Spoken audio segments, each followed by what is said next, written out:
Nope, sorry. You can call me whatever you want. You can even call me late for dinner. So I'm reading chapter number 2, because that's how my tarot cards fell, from my book release that Amazon totally screwed the pooch on. So the bookmarks going around have a QR code for the free download that starts tomorrow, going through Sunday, of my art book that accompanies my novel, which will be released on Barnes & Noble because Amazon screwed the pooch so bad on the art book. So we'll get started there. Just a little bit about this.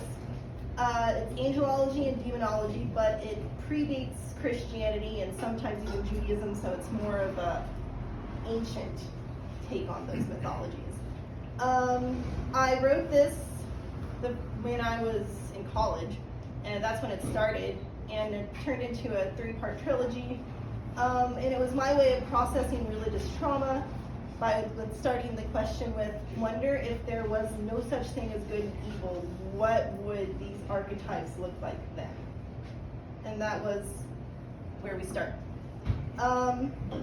The art book was created as I serialized this trying to see if I could turn it into a graphic novel. I hired an international team of artists. There were 2 artists, one in the Philippines, one in Kentucky, and then myself, which was the colorist. Book doesn't have a cover because Amazon sucks, and so I'm preparing to release the full manuscript outside of Amazon. I do have 11 books on Amazon. You can also check out with that link. And you can use the QR code to download. So that's all I wanted you guys to know before we get started here. All right, so just an example. This is the art from the chapter. Each chapter is a tarot card. If you're into tarot, it foretells what's going to happen to the characters, and you can even put it together to read the predictions if you want to look at all the cards. That's kind of fun. All right, so also too, there's just a lot of little mistakes in the art book because of Amazon. I do apologize in advance, but the download's free, so check it out. So chapter 2, the Hanged Man. A sacrifice must be made for change to occur. Araya. The date was May 1st, 2035. It was Fashion Week in Tokyo.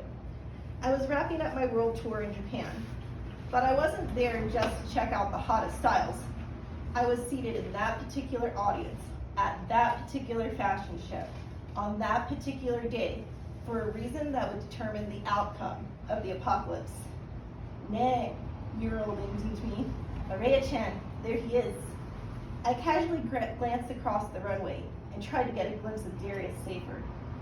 Some called him a king, others called him a god, but I called him an ace of spades.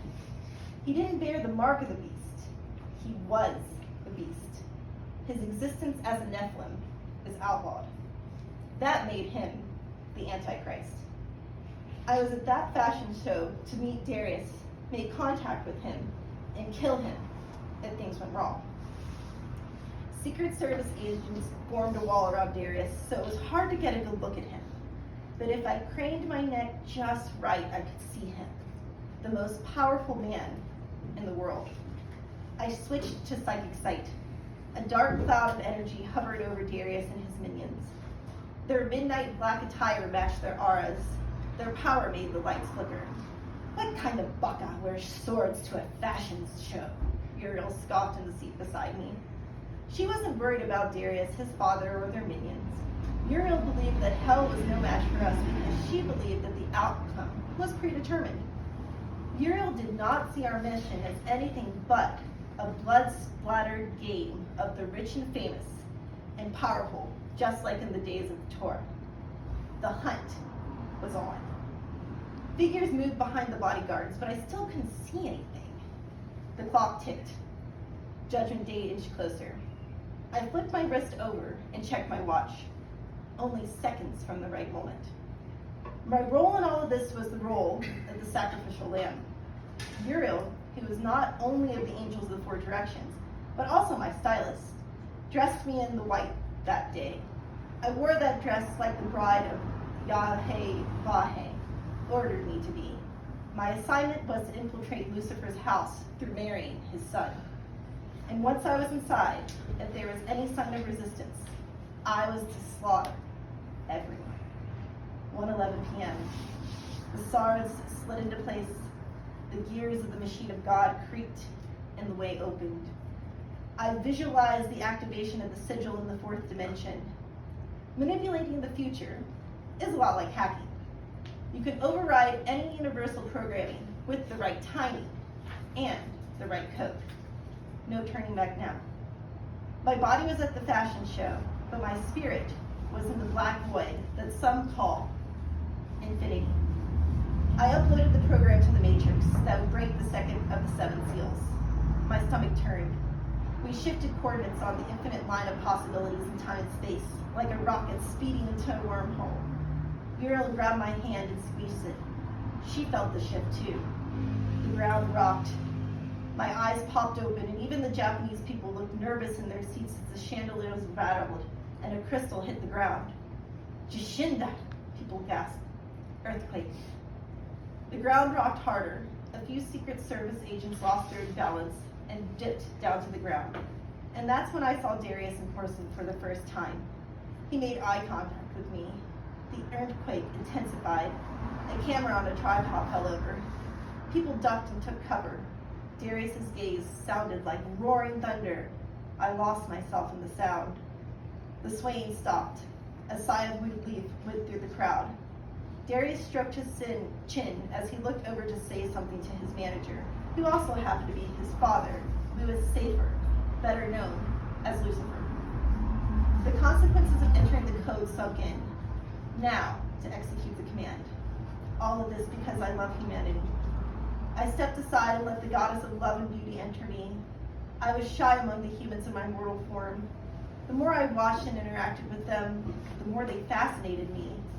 I never spent so much time on Earth on one mission in the eons since my emanation.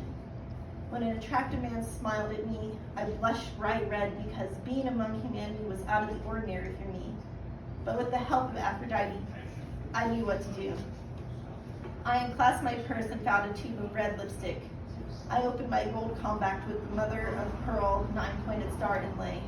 The diamond-studded compact winked at Darius like a lighthouse fleet beam. Flirt with him. I slowly slid the cap off the lipstick, caught his eye, hooked his interest, and pulled his attention to me. Then I smoothed the cosmetics across my lips. Darius raised an eyebrow. I pressed my rouge lips together and examined my makeup. Flawless. I snapped the compact closed, daring him to come and talk to me. Maybe it was his dark, mysterious eyes or his angular face. Maybe it was the atmosphere, the music, or the chatter of the crowd. Whatever it was, it tugged at my heart. Good, you have his attention now, Uriel said. We now may begin to draw him in. And Lucifer? Lucifer inhabited the vessel of a middle-aged, red-haired, handsome man with burning blue eyes and a pointed goatee. He scrutinized Uriel and I like we were contestants in a beauty pageant. The shock and alarm of the earthquake passed, and the lively atmosphere picked up again. The goddess left my body. Mother, father, pray for me. He's very protective of his son, I said. The ice sculpture on the runway of Archangel Michael slaying the devil was a glittery omen. How could I get Darius away from his father? I had that situation covered. Uriel leaned in and whispered to me. She chuckled behind her hand. Lucifer's examined us with laser suspicion. Uriel mocked the devil. He has a taste for Asian women. I'm sure that I can hold his attention for however long he needs to be distracted. Uriel laughed at Lucifer. Woes to those who made enemies with her, for she was as cutthroat, ruthless, and as dangerous as the legends made her out to be. Someone tapped my shoulder. I turned and a Japanese man bowed to me. He presented me with a folded piece of paper. Arigatou gozaimashita, I said politely and unfolded the paper. Written in beautiful scrolling cursive was an invitation. Would I have the pleasure of seeing you at my party? Please give Toshiro-san, the man who handed you this note, your reply, and if you wish to come, he will take you to my house for a private after-party. Darius Safer. Sly Uriel leaned over my shoulder. Her lips moved as she read the letter. She covered her mouth with her fan. I shut my eyes and let the paper linger against my lips, sealing my fate with a red kiss. Then I folded the paper and handed the note back to Toshiro-san with a slight bow. I turned my attention toward Darius again. He smiled and raised a hand and waved. There was something so genuine about the action. My cheeks burnt like coals. My chest pounded like I just finished a hard workout. It felt good, exciting, like falling. Yuri noticed that something changed in my energy. He is very cool, but he is actually a very dangerous person. Kyoto-take Kudasai, she said. Please be careful. Whatever will be willed of me, I replied.